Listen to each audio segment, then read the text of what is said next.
mucho más y de su participación ahí en la conferencia de prensa mañanera. Le pido al equipo que nos grabe para saludar con muchísimo gusto a nuestro colega periodista Jesús Pérez Gaona.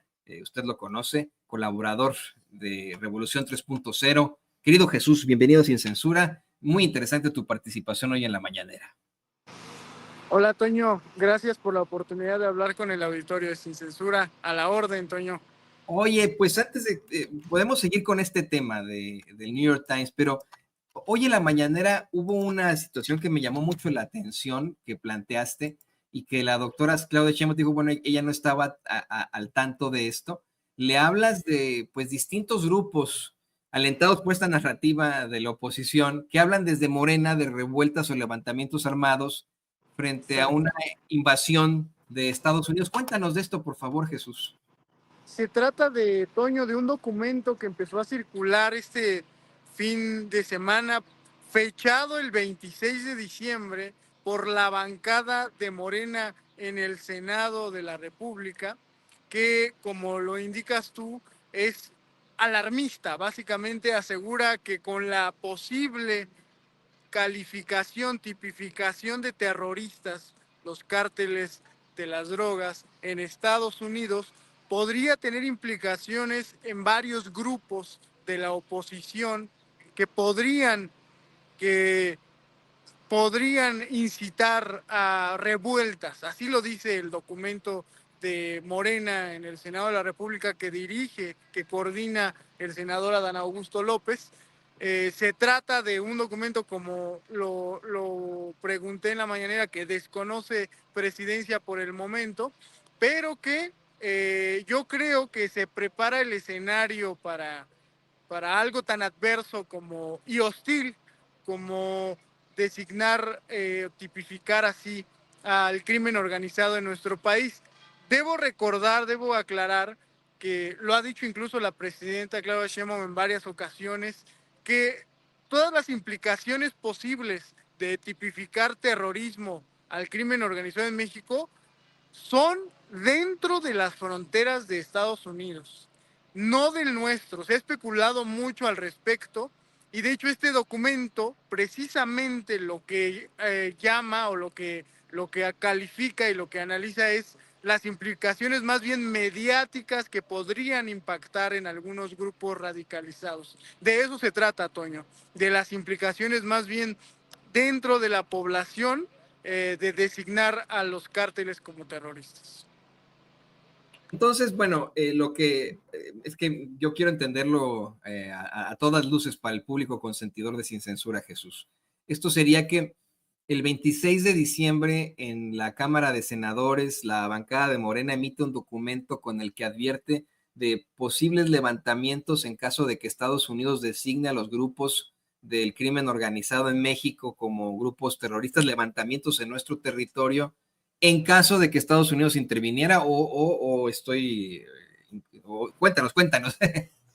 Sí, de hecho es un documento que no firma, por lo menos lo que se ha filtrado hasta hoy. Hoy lo publica, debo decir, no lo dije ahí en la mañanera, pero se publica en el Universal, está en la portada del Universal, es la nota que aparece más resaltada en el Universal hoy, y el mismo documento no tiene la firma de Adán Augusto López, pero sí dice Grupo Parlamentario de Morena, en donde entre otras cosas analiza por qué podría tipificarse al crimen organizado como terrorista, y la legislación norteamericana cambiaría desde el Departamento de Estado hasta algunas relaciones con la diplomacia mexicana. Es breve, apenas son 3 o 4 páginas, tres páginas y media.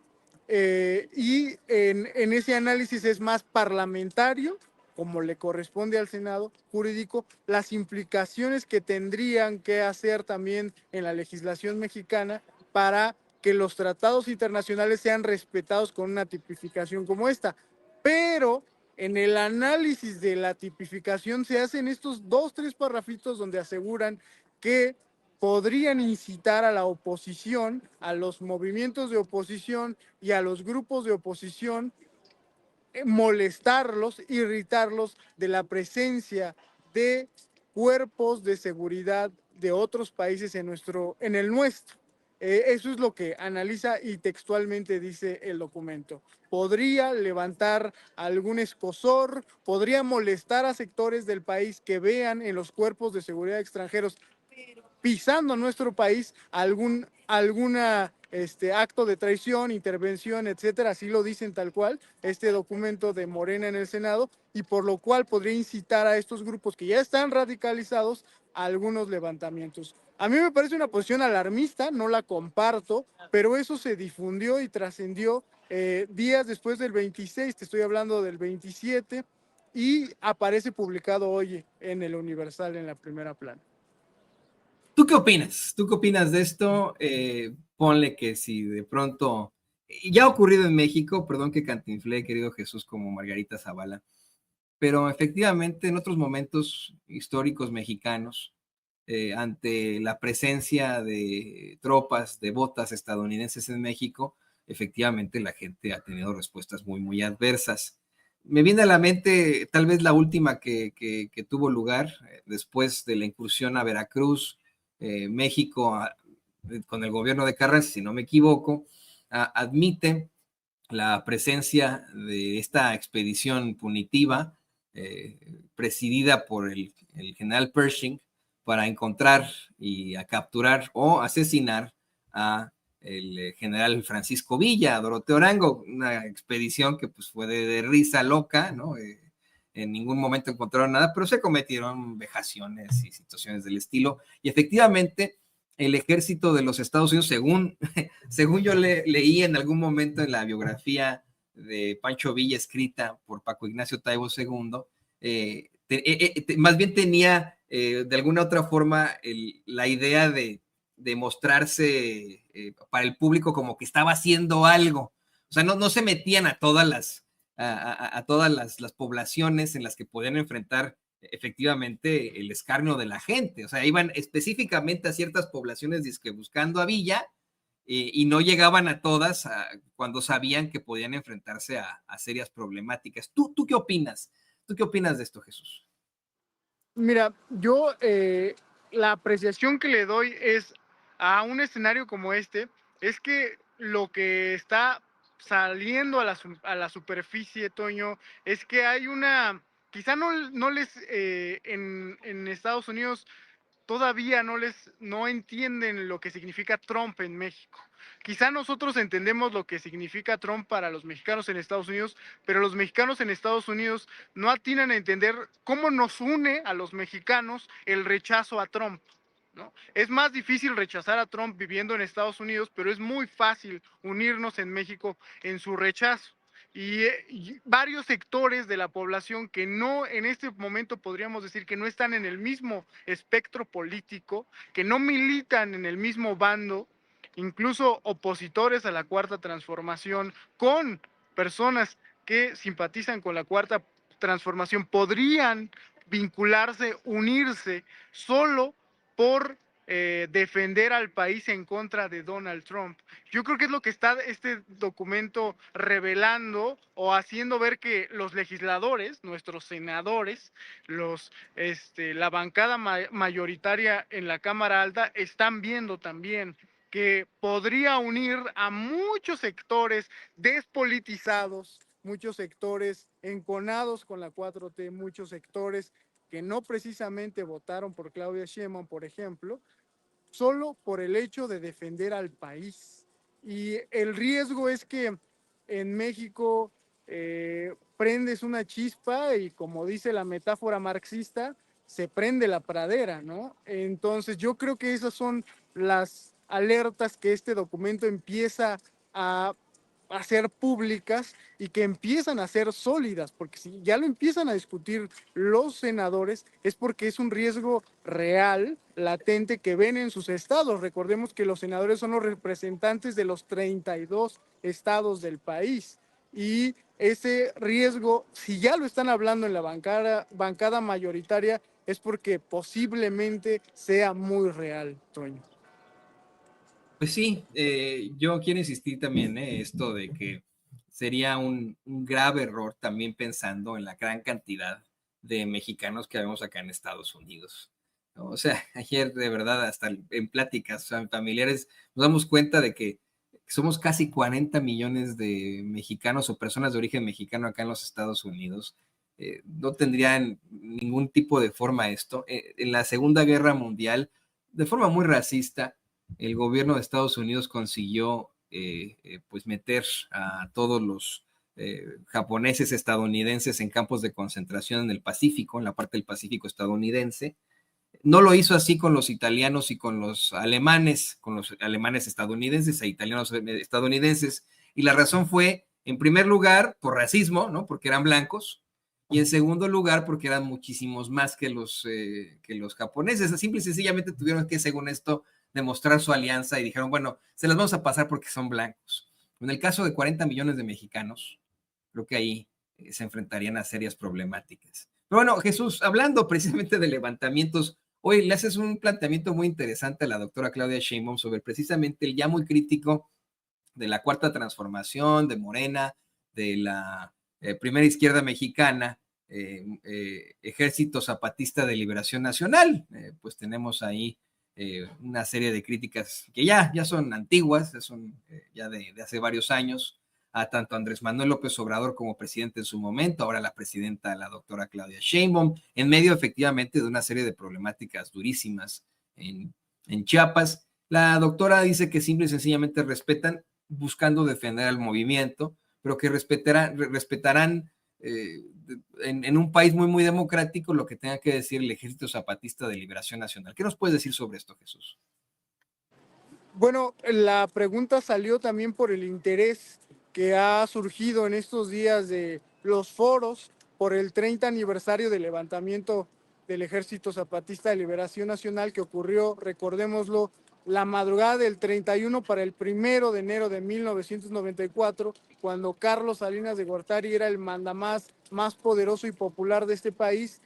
Indígenas zapatistas en 5 cabeceras le explotan su sueño neoliberal y lo ponen contra las cuerdas, tanto así que la sucesión que había en términos relativos sido pacífica del PRI, la transición del poder, se convierte de nuevo en violenta y ellos mismos, el PRI mata a su propio candidato presidencial, recordémoslo, Luis Donaldo Colosio, e imponen a Zedillo. Bueno, esos acontecimientos en este año cumplieron 30 años y los zapatistas en estos días están haciendo foros y semilleros, como lo hacen cada año, pero este año con un énfasis mayor en Chiapas sobre el camino que están tomando.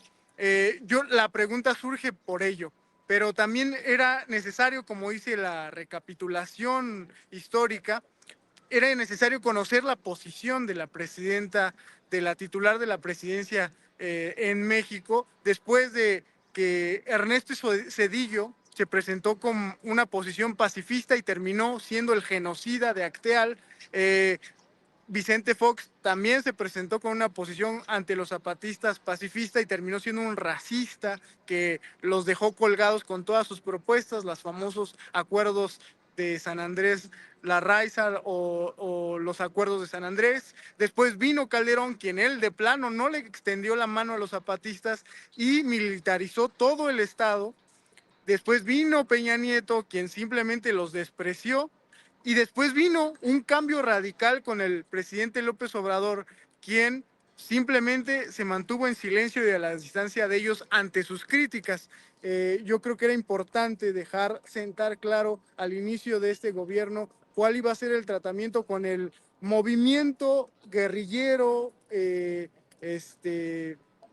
yo creo que, como muchos analistas internacionales y teóricos de la globalización y del neoliberalismo lo llaman, el primer gran movimiento antiglobalización del mundo, que se anticipó al siglo XXI, que fue el EZLN, y que ahora está en otro proceso que valdría la pena abordarlo, Toño, más profundamente en otro programa, pero que le apuesta ya no por la lucha electoral, sino por construir autonomías, ¿no?